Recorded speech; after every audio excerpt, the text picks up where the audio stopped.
اللہ اللہ اللہ اللہ۔ السلام علیکم ورحمۃ اللہ وبرکاتہ۔ جیسا کہ آپ سبھی جانتے ہیں کہ پچھلی مرتبہ ہم نے مد لازم کی دو قسموں کو بیان کیا تھا، مد لازم کلمی مثقل اور مد لازم کلمی مخفف۔ آج ہم مزید دو قسموں کے بارے میں بات کریں گے جن کے نام کچھ اس طرح ہیں جو آپ جان چکے ہیں پچھلی مرتبہ، مد لازم حرفی مثقل اور مد لازم حرفی مخفف۔ تو اس سے پہلے کہ ان کی میں وضاحت کروں، آپ کو سمجھاؤں، تو چلیے ہم ایک نظر ڈالتے ہیں نورانی قاعدہ سبق نمبر 20 کی مشق پر، جس میں مد کی ان تمام اقسام کی مثالیں دی گئی ہیں جو ابھی تک ہم نے پڑھی، یعنی مد متصل، مد منفصل اور مد لازم۔ تو چلیے ایک لائن کے میں ہجے نکالوں گا اور اس کے بعد انشاءاللہ الرحمن میں روانی پڑھوں گا، ویسے ہی آپ باقی سبق کا بھی ہجے نکالیں گے۔ غیر المغضوب علیہم ولا الضالین، اس ایک آیت کے میں ہجے نکالوں گا۔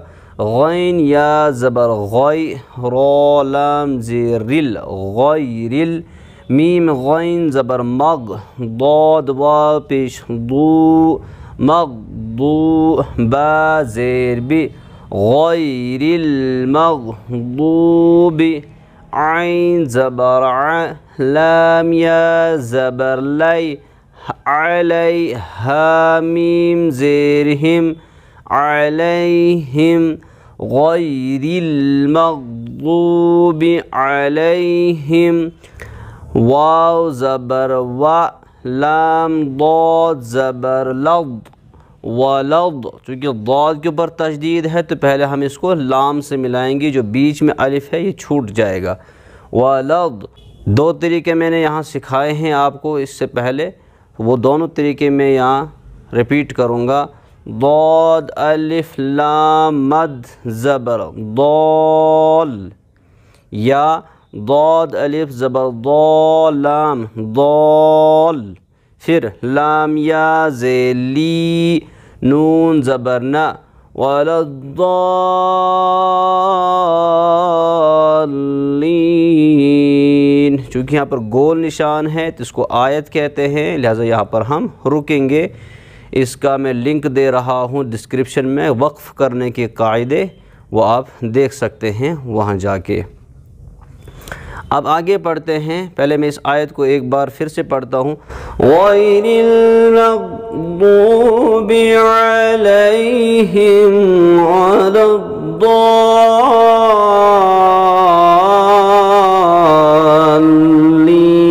الضالین۔ آگے پڑھتے ہیں۔ وَوَجَدَكَ ضَالًّا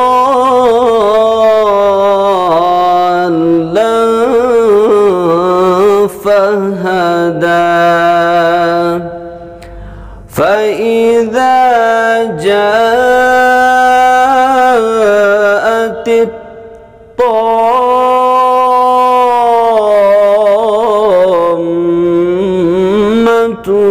الْكُبْرَىٰ، میں چونکہ میم پر تشدید ہے تو گنہ کریں گے، طامۃ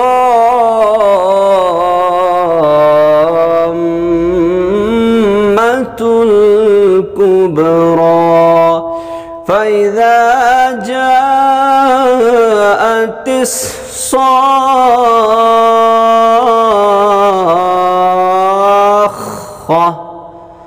وَلَا تَحَاضُّونَ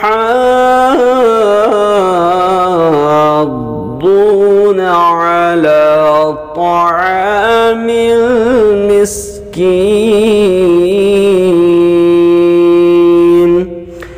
وَإِذَا رَأَوْهُمْ قَالُوا إِنَّ هَٰؤُلَاءِ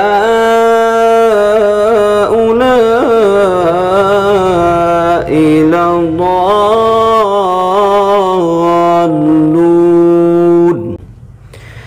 تو یہ تھا اس کا روانی۔ اب اگر ہم ایک جائزہ لیں گے اس کا کہاں کہاں پر کون سا مد ہے، تو سب سے پہلے غیر المغضوب علیہم ولا الضالین میں مد لازم، اور مد لازم کی کون سی قسم ہوگی؟ مد لازم کلمی مثقل۔ اس کے بعد وجدک ضالا فہدی، تو وہاں پر بھی یہاں پر بھی مد لازم ہی ہے، کلمی مثقل ہے۔ اس کے بعد فَإِذَا جَاءَتِ الطَّامَّةُ، جاء میں مد متصل ہے کیونکہ حمزہ اسی کلمے میں ہے الف مدہ کے بعد، اور طامۃ میں وہی مد لازم کلمی مثقل ہے۔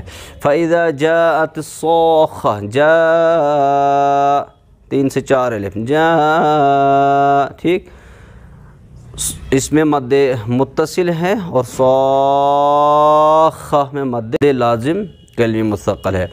وَلَا تَحَاضُّونَ، اس میں بھی ہوگا مد لازم کلمی مثقل، عَلَى طَعَامِ الْمِسْكِينِ، اس کے بعد آگے ہیں وَإِذَا، اس میں الف مدہ ہے، رَأَوْهُمْ قَالُوا، مد منفصل ہے کیونکہ واو مدہ کے بعد حمزہ دوسرے کلمے میں ہے۔ إِنَّ ہَاؤ تو مد متصل ہوگا، لائی، اس میں بھی مد متصل ہے کیونکہ الف مدہ کے بعد حمزہ اسی کلمے میں ہے۔ لَضَالُّونَ، پہچان گئے ہوں گے آپ، مد لازم کلمی مثقل ہے۔ تو یہ تھا نورانی قاعدہ تختی نمبر 20 اور اس کی یہ مشق۔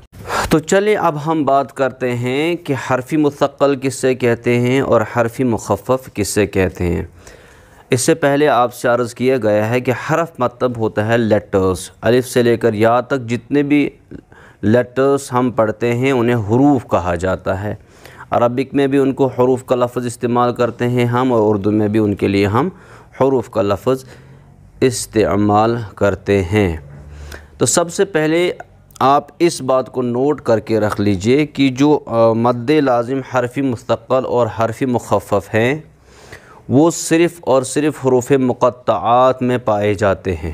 اس پیج کو آپ بالکل غور سے دیکھ لیجئے کہ جہاں جہاں پر آپ کو تشدید نظر آ رہی ہے ان حروف میں، وہاں پر مد لازم حرفی مستقل ہے، اور جہاں پر تشدید نظر نہیں آ رہی ہے جیسے نون دکھائی دے رہا ہے، قاف دکھائی دے رہا ہے، کاف دکھائی دے رہا ہے، ان جگہوں پہ ہے مد لازم حرفی مخفف۔ حرفی مثقل اور حرفی مخفف کا جہاں تک تعلق ہے وہ صرف حروف مقطعات میں پائے جاتے ہیں، جیسے آپ سورہ بقرہ کی سٹارٹنگ میں پڑھتے ہیں الف لام میم، اس ٹائپ کے جو بھی حروف آتے ہیں جن کو ہم حروف کی شکل میں پڑھتے ہیں انہی میں پایا جاتا ہے حرف مثقل اور حرف مخفف۔ تو پہلی بات تو کلیئر آپ کو ہو گئی کہ حرف مثقل، مد لازم حرف مثقل اور حرف مخفف صرف کس میں پایا جاتا ہے؟ یہ پائے جاتے ہیں حروف مقطعات میں۔ تو چلے پہلے میں آپ کو بورڈ پہ سمجھاتا ہوں کہ ان میں مد لازم حرف مثقل یا حرف مخفف کیسے پایا جاتا ہے، کیونکہ یہ سمجھنا تھوڑا سا مشکل ہے لیکن ناممکن بھی نہیں ہے۔ حرفی مثقل، حرفی مثقل کسے کہا جاتا ہے؟ جب حروف مدہ کے بعد حرف میں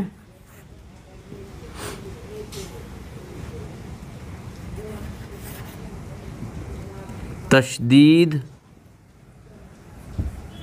والا حرف آئے، جب حروف مدہ کے بعد حرف میں تشدید والا حرف آئے۔ حرف میں مثال یہاں پر لے لیتے ہیں، الف لام میم، یہ ہے 3 حروف۔ اگر ہم ان کو توڑ کے لکھتے ہیں، دیکھیں دراصل یہ ایسے ہیں، الف پلس لام پلس میم، ایسے میم یا زیر می پھر میم ساکن، لام الف زبر لا میم ساکن، الف زبر آ یعنی حمزہ زبر آ لام فا زیر لف الف، تو جب ہم ان کو لکھتے ہیں تو یہ ایسے ہیں۔ قاعدہ آپ کو معلوم ہے کہ جب حروف مدہ کے بعد حرف میں، چونکہ یہ حرف ہیں تینوں الف لام اور میم، جیسے حدیث میں آیا آپ صلی اللہ علیہ وسلم نے فرمایا میں تمہیں یہ نہیں کہتا ہوں کہ الف لام اور میم ایک حرف ہے، بلکہ یہ 3 حروف ہیں، یعنی جس نے الف لام میم پڑھا اس کو 30 نیکیاں مل جاتی ہیں۔ تشدید والا حرف آ جائے، اب وہ تشدید الف مدہ کے بعد یا مدہ کے بعد یا واو مدہ کے بعد ہونے چاہیے، جو ظاہراً ہمیں یہاں پر دکھ نہیں رہا ہے۔ لیکن جب آپ اس الف کو چھوڑ دیجئے، الف کے ساتھ ہمارا کوئی کام نہیں ہے، الف کو ہم چھوڑ دیتے ہیں، لام اور میم، اب لام پر اگر غور آپ کریں گے دیکھ لیجیے، لام الف زبر لا، یہ ہے الف مدہ، یہ دیکھیے لام الف زبر لا، یہ الف مدہ، اور اس کے بعد آ رہا ہے میم ساکن۔ اب چونکہ یہ میم اور یہ میم چونکہ ساکن ہے تو 2 میم ایک ہی جگہ جمع ہو گئے، تو ان کا قاعدہ کیا ہے؟ ان کا قاعدہ یہ ہے کہ ان کو آپس میں ملانا ہے، تو ہم نے اس میم کو اور اس میم کو آپس میں ملا دیا، تو یہ بن گیا ایسے، دونوں میم ایک ہو گئے، لام پھر میم، لام میم، لام میم، دونوں میم ہم نے ملا دے، یہ جزم میں یہاں سے اب ہٹا دیتا ہوں، ٹھیک ہے، دونوں میم کو ہم نے ملا کے ایک میم بنا دیا، اور اس لیے ہم نے اس پر تشدید مدغم کیا ان کو، یعنی ان کو آپس میں ادغام کیا۔ تو ہم کیا کہیں گے؟ اب الف مدہ کے بعد میم مشدد ہے، الف مدہ کے بعد میم مشدد ہے، تشدید ہے، لیکن یہ کل ملا کے ایک حرف ہے، لام اور اس کے بعد میم ہے، یہ بھی حرف ہے۔ تو جب ہم نے لام میم پڑھا تو الف مدہ کے بعد تشدید والا حرف آ گیا، مگر کس میں؟ حرف میں، اسی لیے اس کو کہتے ہیں مد لازم حرفی مثقل، حرف میں۔ اب اگر سمپلی ہم ایسے لکھتے ہیں لام پھر ہم لکھتے ہیں میم، تو یہ نارملی ہم پڑھیں گے لام میم، لیکن اس لام کے اندر یہ لام الف زبر لا، میم ساکن، لام الف مدہ چھپا ہوا ہوتا ہے، الف مدہ کے بعد میم ساکن آیا تو بنے گا مد لازم، کیا بنے گا؟ لیکن چونکہ حرف ہے۔ اب مثقل کس وجہ سے بنا؟ کیونکہ میم کے بعد جو دوسرا میم آ رہا ہے، میم یا زر میم، میم ساکن میم، ان دونوں میموں کو آپس میں ملا کے مشدد کر دیا، اس لیے ہم کہیں گے الف مدہ کے بعد حرف میں میم مشدد آیا ہے، تجدید والا حرف آیا ہے، اسی لیے اس کو کہا جاتا ہے مد لازم حرفی مثقل۔ امید ہے کہ یہ آپ کو سمجھ میں آ گیا ہوگا۔ اب مد لازم حرفی مخفف کی اگر آپ بات کریں گے تو سمپل ہے، جیسے آپ پڑھتے ہیں نون، اس کے اوپر مد کا نشان ہے، حروف مقطعات کے اندر یہ دیا گیا ہے، نون، سورہ قلم کو اٹھا کر دیکھیں گے تو نون والقلم وما یسطرون، تو نون جب ہم پڑھتے ہیں تو اب دیکھیں یہاں پر ظاہراً تو واو مدہ نظر نہیں آ رہا ہے، لیکن جب آپ اس کو ایسے دیکھیں گے، نون واپش نون، نون ساکن نون، دیکھیں نون واپش نو، واو مدہ ہے نا، واو مدہ کے بعد جزم والا حرف آیا ہے، لیکن حرف میں ورڈ تو نہیں ہے، یہ ایک حرف ہے، ایک لیٹر ہے، تو واو مدہ کے بعد جزم والا حرف آیا ہے۔ اس کا قاعدہ کیا ہے کہ جب حروف مدہ کے بعد حرف میں، یہاں پر ہمیں اس کو تجدید کو مٹا کے، میں آسان سے الفاظ میں سمجھانے کی کوشش کر رہا ہوں آپ کو، یہاں پر آپ کو لکھنا ہے جزم والا حرف آئے، تو یہاں پر جیسے واو مدہ کے بعد حرف میں جزم والا حرف آیا ہے تو اس کو ہم کہیں گے مد لازم حرفی مخفف۔ مخفف کس کو کہتے ہیں؟ جس پر جزم ہو، جزم والے حرف کو۔ اس کے علاوہ بہت ساری مثالیں ہیں، جیسے آپ پڑھتے ہیں قاف،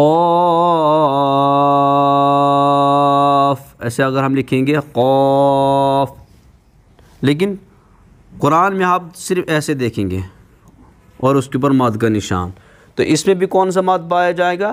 مد لازم حرفی مخفف، ایسے قاف الف مدہ کے بعد حرف میں جزم والا حرف آیا ہے۔ الف سے لے کر یا تک بہت سارے ایسے لیٹرز ہیں جن میں مد لازم حرف مخفف پایا جاتا ہے، جیسے پہلا یہ ہے جیم، اس کے بعد آگے چلیں گے آپ سین، شین، صاد، ضاد، قاف، کاف، نون، میم، واو، یہ جتنی بھی جگہیں ہیں جہاں پر آپ نے دیکھا ہوگا اپنے اساتذہ کو جب آپ نے الف با پڑھا ہوگا، تو ان لیٹرز کو آپ کے استاد نے آپ کو کھینچ کے پڑھایا ہوگا۔ کیوں پڑھایا ہے کھینچ کے؟ کیونکہ ان سب جگہوں پہ مد لازم حرفی مخفف پایا جاتا ہے۔ تو آج کے لیے اتنا ہی، انشاءاللہ نیکسٹ ٹائم ہم نورانی قاعدہ تختی نمبر 21 کی مشق پر دھیان دیں گے اور اس کی مشق میں پڑھاؤں گا اور آگے بھی کچھ قواعد کی بات کریں گے۔ والسلام علیکم ورحمۃ اللہ وبرکاتہ۔